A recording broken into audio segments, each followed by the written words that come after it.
Hey, everybody, welcome back. I hope you're having an amazing day wherever you're at. I thought I'd jump right into tonight's topic. I've had several people asking on some of the other videos what my experience in dating had been like ever since. Well, if you've been watching any of my other videos, you know what happened with when I was married before, which was many years ago, and the experience that I went through with that. And to some degree, I like to call it not just my red pill journey, but my growth into becoming aware of just how screwed up our culture and our society has become with dating in regards to making men and women not trust each other and really creating just a twisted environment. So um, I thought I would introduce you to a horror story that was a little bit more short lived, thank God, than my situation with my divorce from my ex. That I used it as a learning tool, I guess you could say. Now, I've had people tell me, why should we listen to you? Why should we listen to you? Because if you've ever had bad stuff happen to you, then you must not know what you're doing. As if there is anybody out there at all that hasn't been through a bad situation with dating or maybe a divorce or something like that. I don't know of anybody that's had all perfectly good situations and has never had one bad situation that they ended up learning from. It's kind of an impossible metric to, yeah, when you're thinking about this logically, there's no one out there that's going to have a completely perfect track record. And if you're requiring that to listen to somebody, then you'll never listen to anybody. A lot of our growth, a lot of our learning, a lot of the things that we take further into this life to where we really change who we are, it comes from the fact that you go through failures and you adapt and you learn from them, much the way we do with business.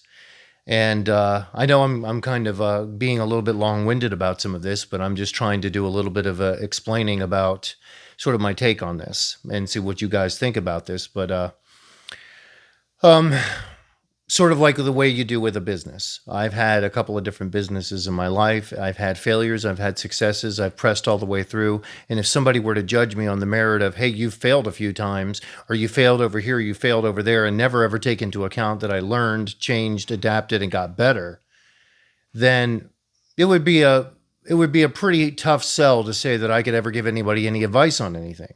But the reality is, anybody that's ever accomplished anything had to go through failures and hardships to do so. I've even had a few people mention this, and I'm just going to address it because I'm curious what you guys think, and I'm curious how you all feel about all this. But I've had people point out, well, you should listen to somebody who's married and successful. And well, although I do agree, somebody who's been able to be married and be successful for a long period of time is worthy of listening to.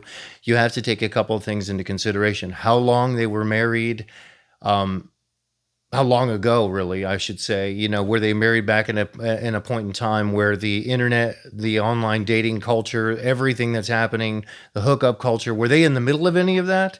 Or are they much older? Are they somebody that's in their 60s that didn't have to encounter those things? It's not that they couldn't give you good advice, but they've never been tested in those areas in many ways, because a lot of those people aren't even particularly, computer and internet literate enough to do that. Now, don't fly off on me and say, well, how dare you say that about older people? There are a lot of them that are very literate when it comes to that sort of thing, but many of them aren't. They're just not aware that that's even a possibility. They don't have to get tested in that area. And then a few of the other sources that I've heard people bring up and say, well, and this is in regards to taking advice from somebody. And these are things that you should consider, because you have to sort of proverbially eat the hay and spit out the sticks, if you know what I mean. You might encounter other people, as I have, even in the comments sections, where they're like, look, buddy, you don't know anything because you failed at this, and I've been successful with my relationship and my wife, and I'm closer to your age than so and so. And I will say this: I genuinely hope that works out. I can't tell you how many times over the years I've heard about people who declared they were super successful, super happy, everything's going great, only to find out 6 months or a couple years later that now they're going through a divorce, that one of them or the wife or somebody has filed, no fault divorce, they're leaving, and suddenly, very quickly, they're moving on and dating somebody else. And the very person who was not only being braggadocious, but even being somewhat arrogant about it. It's running around telling everybody, no, this whole thing that Steve or other people is talking about, that's really not a thing. It's very isolated. They're just really hamming it up. They're doing it for views, only to find out that that was happening behind their back. So you have to be really, really careful because you don't know what that person doesn't know about their marriage or relationship. And that's one of the major problems that you have with this culture. It can be silently poisoning people, and you don't even know that it's happening until it's too late. You might not even realize, and they're not exactly going to come and announce to you, hey, I've started chatting with somebody online behind your back because they've convinced me that I deserve more, or I should have this, or I should have that. They're not going to come tell you, hey, that's what's happening. They're never going to do that. You're always going to pretty much be caught by surprise. And usually they've allowed sort of a lull to happen where you've kind of been tricked into this false peace where you don't really realize that everything's on the line. You just don't know that it's on the line. You don't realize quite what's happening. So without any further ado, I'll get on to a dating horror story that I went through. This is the very, very early days. There wasn't really much red pill content out at this point, even though it was definitely more than I was when I was married, when I was young. There was nothing like that out then. And I have to give credit to the fact that I was listening to some of this, that it began to wake me up and cause me to ask some real questions about this situation and other situations after that. I ended up getting into a point where I was regularly breaking off relationships, not because I was being overly picky, but because I was seeing red flags that I can give you guys some hints to. Men and women, this will apply to everybody. These are red flags you definitely got to look for. But I'll start with the horror story because, well, shoot, a lot of people seem to think that's entertaining. And I'm far enough away from it in my past that I can kind of laugh about it now, but I wasn't able to laugh about it much then. I had started to date somebody that was involved in some of the film work and had done modeling at one point years ago. And this person was not living in the part of the country that I live in. And so, mistake number one, long distance relationship. But for the time period, we seemed like we were making it work. And then eventually it got to a point to where, we started to see each other more often. I'd fly to see her. She'd fly to see me. We would spend time together. Over time, things began to unravel. Like I began to notice, like I was working with one film group in a production company. We were doing really well. We were actually, we had been in a couple of different film competitions, and our most recent one had won a whole bunch of awards. And I went up to the front with everybody, and we're speaking in front of all, this huge packed theater full of people, probably almost 1,000 people. And I'm sitting there doing that. And I'm going to tell you, when you look out there and you realize that they're kind of looking at you and kind of smiling, but they're not really clapping. They're not really happy that you've accomplished anything. They seem like something's off with them.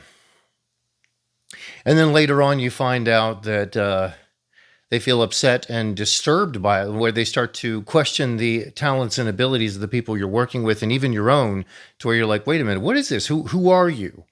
This was about 2 months into this, where the first sort of crack in the facade happened. And you have to realize this, when you're going through a situation where you're dating somebody and you start to see cracks in the facade, it can be very easy to judge yourself of, how did I not know this at the beginning? But you have to realize people can be chameleons. They can be completely fake on the surface.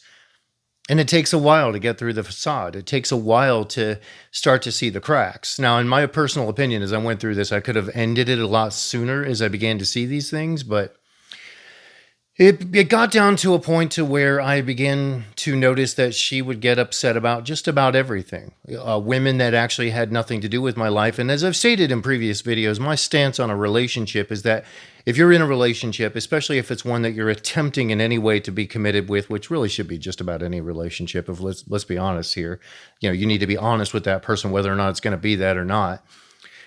If you're in a relationship, you shouldn't act like you're single.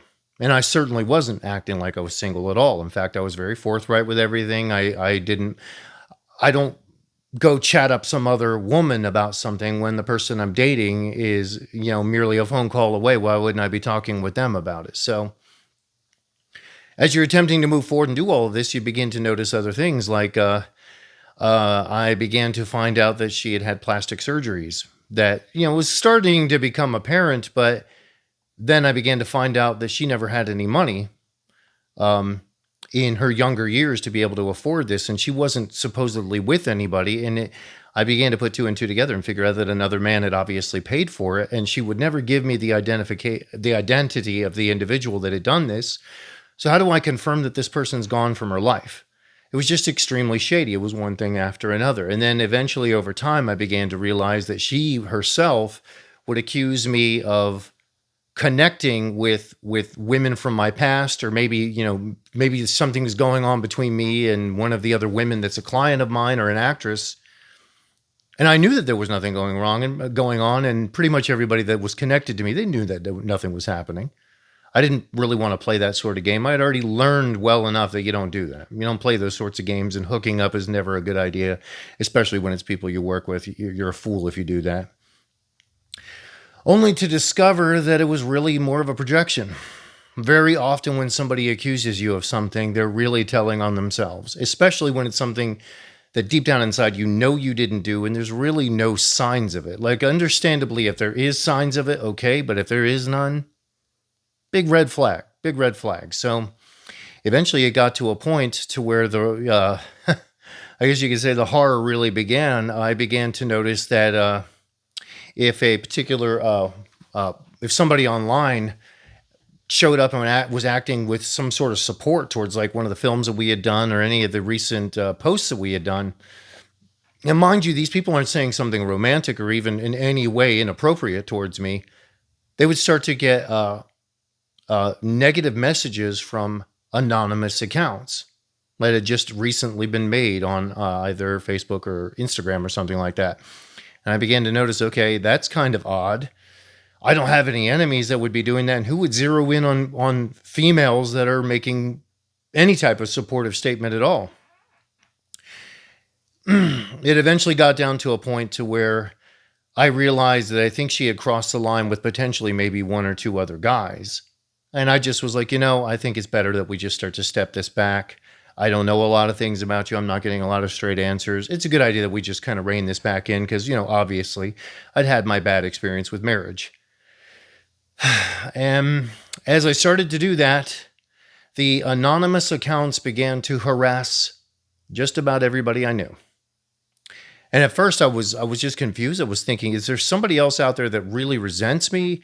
I think deep down inside began to think maybe this is her, or maybe it's somebody else that I'm not aware of and they just really don't like me. And eventually, as time went on, she started to push for things to get serious. The more I backed off, the more she pushed for that.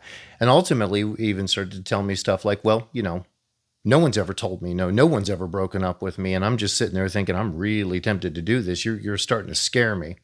So ultimately, I ended up finding out that she had an extensive history clubbing and partying with, due to one of her friends, just basically dropping that knowledge on me at one point, just kind of out of the blue. Met them and they just kind of said something about me. You'll be lucky if you can tame her because this is her history. And I'm like, oh, I didn't realize that. And they were like, oh yeah, her kids were upset about it. And I was like, I hardly knew her kids. But then I'm finding out, okay, and they're grown. They're not really that heavily involved in her life. But I ended up finding out that one of them had nearly tried to self-delete because his mother wasn't around, and he felt completely, crushed by everything. And I'm realizing all of this, and at the same time, she is pushing harder and harder that she wants it to get serious and wants a marriage to happen. Attempts to push me to get a ring at some point. And, you have to understand, if a man's going to propose to you, he's going to feel strong and secure enough in that relationship to where he's going to come up with an idea about how he's going to do that. He's going to go get a ring. He's going to plan it out. That's what's going to happen. If that's not happening, then you shouldn't try and push it. With all of that pressure, that was around the last time I had seen her. And I remember leaving there feeling like I flew back to where I live and just decided, I think this is a very bad idea. She already kind of knew it was coming because I had hinted it. And then when I got back here, just kind of mulled it over, spent a little time, and I contacted her back and told her that. Pretty much all hell broke loose after that. I ended up finding so many accounts that were contacting family members, friends, anybody that I was connected with online, people from way back when I was a teenager and they were connected with me through a youth group at church were hearing from this person and they didn't even know who she was. And I began to put two and two together. I eventually got a private investigator to work with me on this because it was getting really, I mean, the messages were getting very threatening and very just twisted. And it was a clear and direct attempt at reputation destruction, which I never really, eventually hearing from other people and becoming more aware, I eventually realized what reputation destruction really was. And generally it's, you know, it's something that women do to men when they feel jilted and they got told no and they didn't like it, which in this situation is pretty much what happened. And I know there will be people that say, what did you do to her? Well, if you attempt to leave a situation and you attempt to express to somebody you're not comfortable with it, and their response is to put massive amounts of pressure, all sorts of strange stuff like this starts to happen, it's easy to try and paint somebody as the bad guy, especially women with men. I've noticed this, you know, women, please take this with a grain of salt, but this does happen. This does happen a lot. Reputation destruction is a very real thing. It's also very illegal, I might add. The attorney I got did some digging into it, and he had a private investigator that figured out a way to get a hold of IP addresses and start backtracking stuff. It turned out it was all coming from her. And then we sent something to her to eventually confront her, which the end result would have been if you were engaging in electronic harassment across state lines, that's actually considered a felony, depending on how it's prosecuted. But it also means that the other person is extremely limited in their work options, and it's also very, very provable because if you can track where it came from, and obviously it's them, and it's very threatening and it's harassing, that's not looked upon too well. Needless to say, at that point, she just vanished, gone. Never heard from her again after that. All the mysterious accounts just kind of went away. My attorney had the idea that that type of bloody nose would make that individual back off. And I say all that just to say this.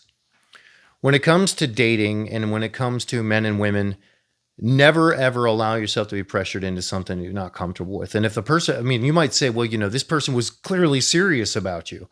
Yes, serious to the point of a heart attack, serious to the point of doing stuff that's scary. It should always be the free will and choice of the other person. It should absolutely be that. If you have to manipulate and pressure and do all this stuff to somebody, then you have to accept the reality that you might need some help. So it was a pretty twisted story that I have to say,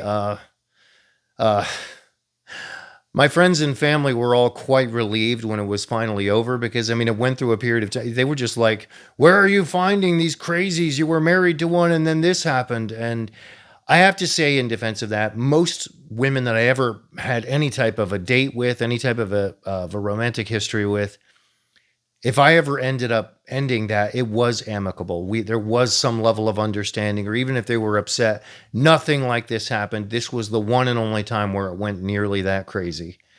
But crazy it did go to the point to where I just began to really be watching over my back and also really begin to unfortunately get just generally suspicious all the way across the board of people and of women in general. But eventually you have to rein it back in. You have to realize that people are defined by their actions, not the actions of somebody else.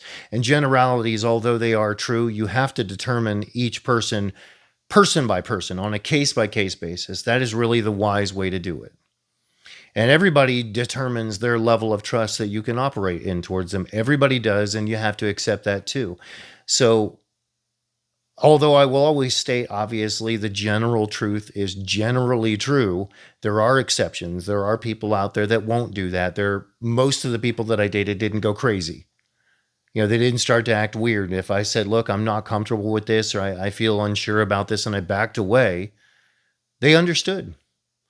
Maybe they weren't happy about it, but none of this craziness happened. So yeah, that was quite an ordeal that I went through. And I have to say, coming out of it, at least I didn't allow it to, my logic and my reason and my understanding about things are still intact enough to where I don't look at every single woman and think, oh, she's crazy like that one. And that's a real danger. That's a real danger. I mean, you can learn from it without becoming overwhelmingly negatively emotionally affected to where you just see trouble on every corner. Now, as far as like warning signs about this sort of thing, I would say for men or women, somebody trying to love bomb you really quick, trying to push you into something that's super serious, but especially when something's wrong. Like you've expressed to them, I'm not comfortable with how this went. I'm not comfortable with this. And they kind of brush it to the side and they try and push you forward anyway. Never, ever ignore that. Immediately start closing the door. I've heard it said many times, and I believe that this is true. You're going to really find out who somebody is that you're dealing with or dating the minute you start to put boundaries on them and tell them no. You're going to figure out real quick who they are. And when they do, believe them when they show you. Believe them. It's very important that you trust the evidence that's been presented to you. Anyway, looks like I'm about 20 minutes in. I'm going to go ahead and close this out, but I'd love to hear your thoughts and comments. I'm sure some of you have got some real dating horror stories. When I put up the one about the marriage and alimony stuff, my story dwarfed in comparison to what some of you came along and said in the comments. I was just blown away. I realized I've barely been through anything compared to some people. So I know it's cathartic to kind of put it out there and tell the truth about it. And it's also educational for people that want to avoid the traps. So anyway, that's pretty much all for tonight. I look forward to talking to you all again very soon. Make sure to like and subscribe. And I do have some interesting news coming up.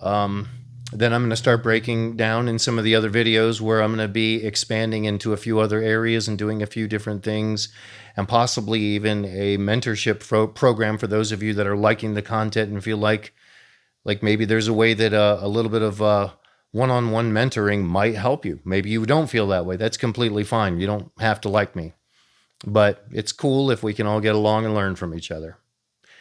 That's it pretty much for tonight anyway, and I look forward to talking to you all soon. Have a great night.